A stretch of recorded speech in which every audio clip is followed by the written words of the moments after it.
Hello and welcome back. Today we are going to be doing part 3 of this Making a Snake series. Surprisingly enough, today's episode will be doing the same thing as last time. No major changes. And this will also be a very short episode, because for the next episode, it's very, very long and it needed a different, it's like the main game loop, and that needed a different title than this one. I should have included this in the last episode, but let's just say this is episode 2.5. Anyway, for part 2.5/3, all we're going to be doing is we're going to be doing some keyboard binding. If you don't know what that means, all this means is we're going to be doing the buttons. So, let me just get this out of the way. That's the wn.main loop, so remember, all of this code goes before the wn.main loop and after the define move head that we did last episode. So, first thing we do, wn.listen. What does this code do? It sounds kind of funny, by the way. wn.listen will listen to every single key on our keyboard and see if one is pressed. This is very essential so all of these lines of code work. So it's like this is what the code does when it calls this. Are you being hit? No. Are you being hit? No. Are you being hit? No. Are you being hit? It's like that. It's like checking all of them at like, not exactly light speed, but very, very fast. Now, what in the world is this? OnkeyPress? Do you mean donkey press? No, I do not mean donkey press. I mean OnkeyPress. Now, if you see, this is actually two words combined together. On and key. And there's also press.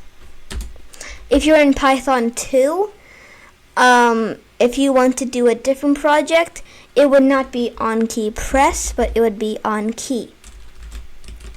So that's a nice way to check if you're in Python 2 or Python 3. If you do this, you will probably get an error. No error. Okay, maybe that's not the best way to check if you're... Just check your editor if you are in Python 2 or Python 3. If you're in Python at all, maybe. So once we listen, we wn.onkeypress. So to type that, it's very simple. We just on, but don't press space. We just make it all one word. OnkeyPress. What this does is it goes from OnKey press. So when this key is pressed, like that. After that, since this is a function, we need to have parentheses. So what we do here is we have go up. But in most cases, other than OnKeyPress, whenever we call a function, if you're a beginner, then you maybe do not know this, and you can learn something new. But usually, there is a parentheses for a function. However, in this case, in the OnKeyPress case, there is no parentheses. It's just go up. And then we do a comma, and then we say up, up. So, let me explain what this code does. So, wn.onkeypress. So, what this will do is it goes inside the parentheses, like imagine a guy somersaulting into the parentheses and says if the up key is pressed, then do function go up. That's what the computer thinks. And if you don't know, last time we made these functions. This is part 3. So if you haven't seen part 2 or part 1, you should definitely see these, or else you'd be in line 1, but we're on line 81. So what this will do is it checks if the up key is pressed, and calls go up if it is. So the square, eventually when the square comes, it will go up when the up key is pressed. And now you can just copy paste that a bunch of times for go down for down, go left for left, go right and right. Also, by the way, you do not have to click arrow, because usually all the time we're like, press the up arrow, press the down arrow. However, in Python for wn.onkeypress, up, capital U, up, capital D, down, capital L, left, capital R, right, that will do just fine.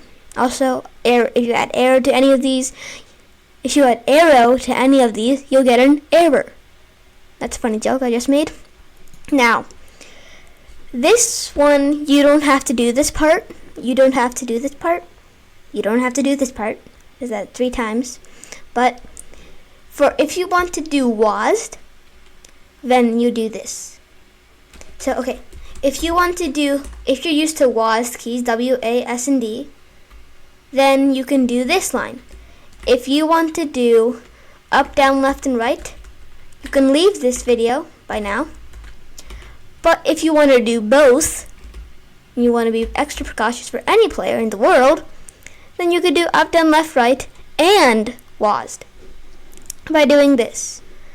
So pretty much we're just doing the same thing, go up, go down, go left, go right, but we're changing what buttons. So if go up, it's W, if go left, it's A, if go down, it's S, and go right, it's D.